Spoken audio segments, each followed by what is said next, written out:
प्रभु यीशु का जन्म मुक्ति इतिहास का ही नहीं बल्कि मानव इतिहास के ही सबसे महत्वपूर्ण घटनाओं में से एक है। ये एक ऐतिहासिक घटना है, कोई काल्पनिक नहीं। बहुत सारे लोगों को बहुत सारी बातें आजकल काल्पनिक लगते हैं, इमेजिनेशन लगते हैं, कहानियां लगती हैं, लेकिन प्रभु यीशु का जन्म एक ऐतिहासिक घटना है।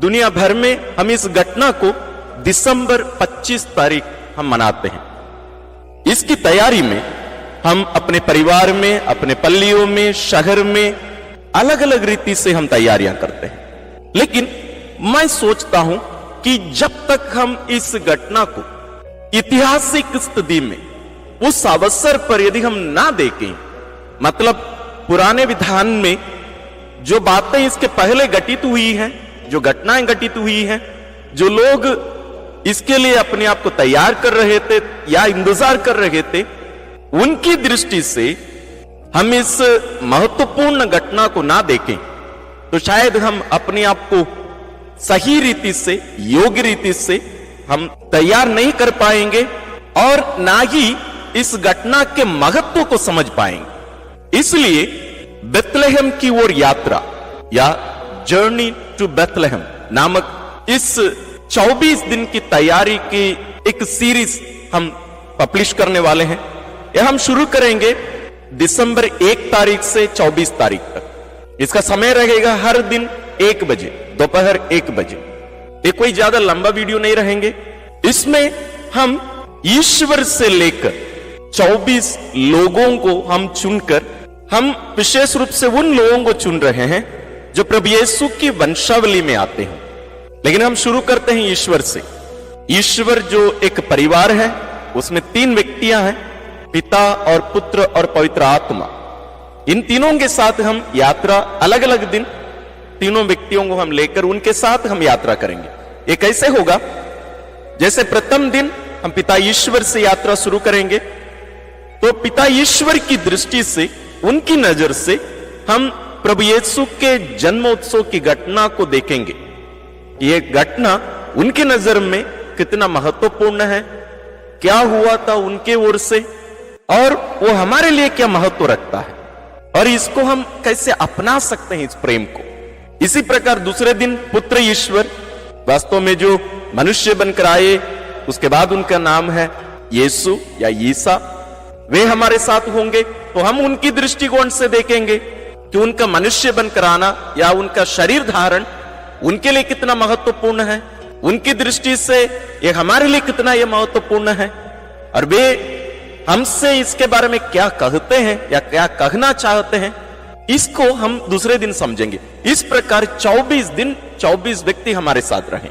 ये कितना आनंददायी एक तैयारी हो सकती है। आप सोचिएगा कि हम इतिहास के पीछे हम जा रहे हैं, यानी 2000 साल पहले जो घटना घटित हुई, हम उसके पहले जा रहे हैं। हम सृष्टि से पहले, हम ईश्वर से ही इस बात को हम शुरू करें। तो मैं चाहूंगा कि हम सभी इसमें पूर्ण रूप से सहभागी होवें। समय को नोट करके रखिए, और यदि आपके लिए उस समय संभव नहीं होता है, कोई बात नहीं, लेकिन आप उसी दिन ही इसको जरूर सुनिए, देखिए, समझिए, और इस संदर्भ में, माने उस वीडियो के या इस संदेश के संदर्भ में आप अपने आप को तैयार करिए। आप क्रिसमस को देखिए, यानी प्रभु यीशु के जन्म को देखिएगा, ताकि यह घटना हमारे लिए ना केवल आनंद मनाने का, बल्कि हमारे जीवन का एक निर्णायक घटना के रूप में हम इसको देखने पाए। तब हमारे लिए यह हमारे जीवन का एक विशेष घटना हो सकती है। क्रिसमस के बारे में बहुत सारी बातें कही जाती हैं। लोग कहीं कहते हैं कि क्रिसमस, विशेष रूप से जो हमारे प्रोटेस्टेंट भाई बहन हैं, वे कहते हैं कैसे निर्धारित किया गया। उसके बारे में हम ज्यादा चर्चा नहीं करेंगे, लेकिन डेट महत्वपूर्ण नहीं है, यानी दिनांक महत्वपूर्ण नहीं है, लेकिन यह घटना महत्वपूर्ण है। कलीसिया निर्धारित की है 25 तारीख को हम मनाएंगे। आप प्रभु यीशु के संपूर्ण जीवन को देख सकते हैं पूरे एक कालखंड में, जो आगमन काल के प्रथम रविवार प्रारंभ होकर क्रिस्त राजा पर्व के बाद में आने वाला जो शनिवार है, उस दिन वो वर्ष समाप्त होता है। अब पूरा वर्ष में आप देख सकते हैं कि प्रभु यीशु का संपूर्ण जीवन यह पूरा मुक्ति इतिहास हमारे लिए वर्तमान बनाया जाता है। किसके द्वारा? स्वयं ईश्वर के द्वारा, कलीसिया के माध्यम से। ईश्वर कलीसिया के माध्यम से पूजन पद्धति के द्वारा यानी लिटर्जी के द्वारा प्रभु यीशु के संपूर्ण जीवन के सबसे महत्वपूर्ण घटनाओं को वर्तमान बनाते हैं, ताकि हम उसमें प्रवेश करके उसमें जी सकें। ये केवल मनाने का नहीं है, इसमें सहभागी होने का है। मतलब मानो हम उन घटनाओं के समय, जब वे घटनाएं घटित हुई, उस समय हम भी उनके साथ रहे हों, हम भी उसमें सहभागी हुए हों। ये कितना अद्भुत कार्य है, कितना विशेष कार्य है। ये कोई साधारण कार्य नहीं। इसलिए हमें इस संदर्भ में हमें इस बात को समझने की जरूरत है। इसलिए इस महान घटना को मनाने के लिए, उसमें सहभागी होने के लिए हमें अपने आप को योग्य रीति से तैयार करना बहुत जरूरी है। अब जस्ट कल्पना करके देखिए, आप खाना बनाने के लिए जाके खड़े हैं या अन्य कुछ काम करने के लिए खड़े हैं। मैं खाना बनाने का उदाहरण दे रहा हूं। मान लीजिए आप एक सब्जी बना रहे हैं, मान लीजिए मछली को ही ले लेते हैं, कोई भी सब्जी। अब सबसे पहले क्या करेंगे? खाना बनाने के लिए जितनी भी चीज की जरूरत है, अब सब चीजों को वहां लेके रख देंगे। बर्तन, तेल, अन्य मसाले की चीजें, मछली, सब चीजों को वहां लेके रख देंगे। फिर आप काम करना शुरू करेंगे, खाना बनाना शुरू करेंगे। नहीं तो क्या होगा? मान लीजिए आप स्टोव चालू कर दिए, लेकिन मछली को आप साफ नहीं किए हैं, मसाले सब तैयार नहीं है, अन्य जो चीजें जरूरी है वो सब चीजें वहां नहीं है आपके पास, तो क्या होगा? आप एक एक चीज उसमें डालते जाएंगे, फिर आप देखेंगे अरे मैं इस चीज को लाने भूल गया, या कहां रखा हुआ है मुझे पता नहीं, आप ढूंढने लगेंगे। तो क्या होगा? या तो आपकी सब्जी पूरी तरह जल जाएगी, या आप हर बार गैस को बंद करके या कम करके आप बार बार दौड़ते दौड़ते रहेंगे।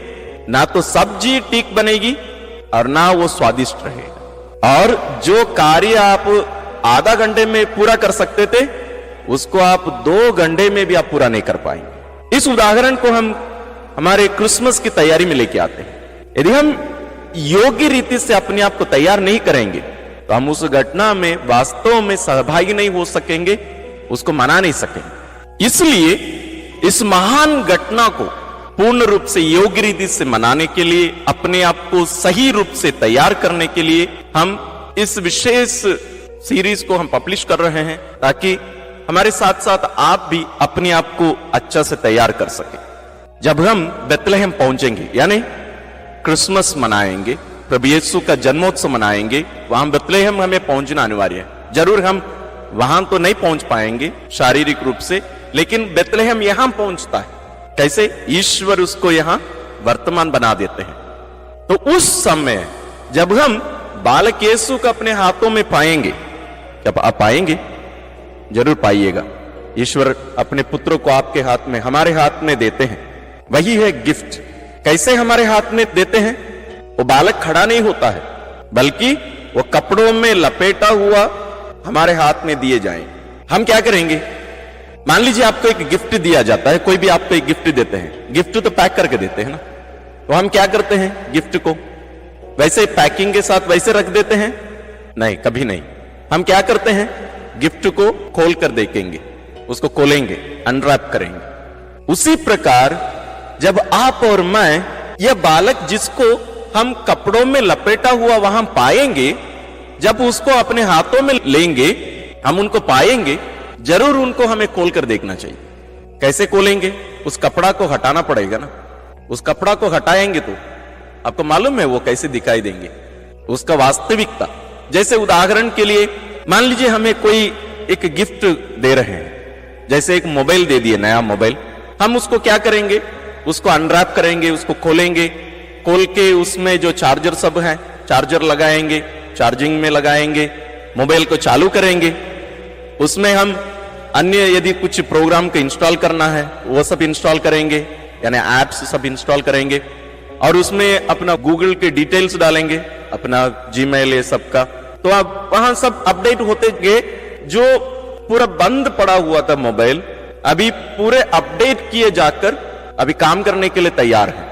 हम उसको काम करते हुए देखते हैं, उसमें हम अपना सिम डाल देते हैं, तो अब वो मोबाइल पूर्णता तक पहुंच गया। मतलब वो कार्य करने के लिए, मेरे लिए उपयोग किए जाने के लिए तैयार है। जो मुझे गिफ्ट दिए, उनका जो लक्ष्य था कि मुझे एक नया मोबाइल दिया जाए, मैं उसका प्रयोग करूं, वह भी मेरे हाथ में है।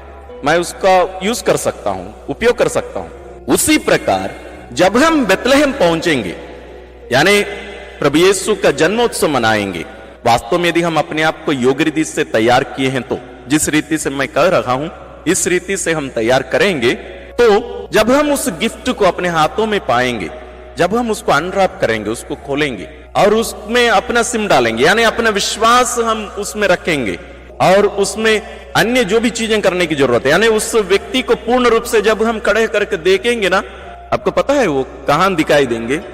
यरूशलेम के बाहर कलवारी पहाड़ पर क्रूस पर दिखेंगे। पूर्णता है, जैसे वो मोबाइल की पूर्णता उसके काम करने में है, हमारे उपयोग किए जाने के लिए लायक बनाए जाने में है।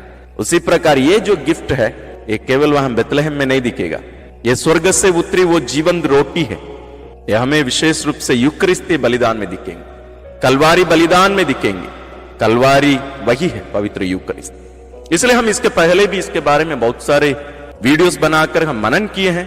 तो मैं आशा करूंगा कि बेथलेहम की वो यात्रा जो प्रोग्राम है, हमारी जो सीरीज है, इसको आप हर दिन देखेंगे। हर दिन का जो वीडियोस आएंगे, आप जरूर उसको हर दिन देखिएगा, ताकि आप वो जो यात्रा है हर दिन, मतलब एक एक व्यक्ति 24 घंटा हमारे साथ चलेंगे और वो व्यक्ति हमें छोड़कर नहीं जाएंगे।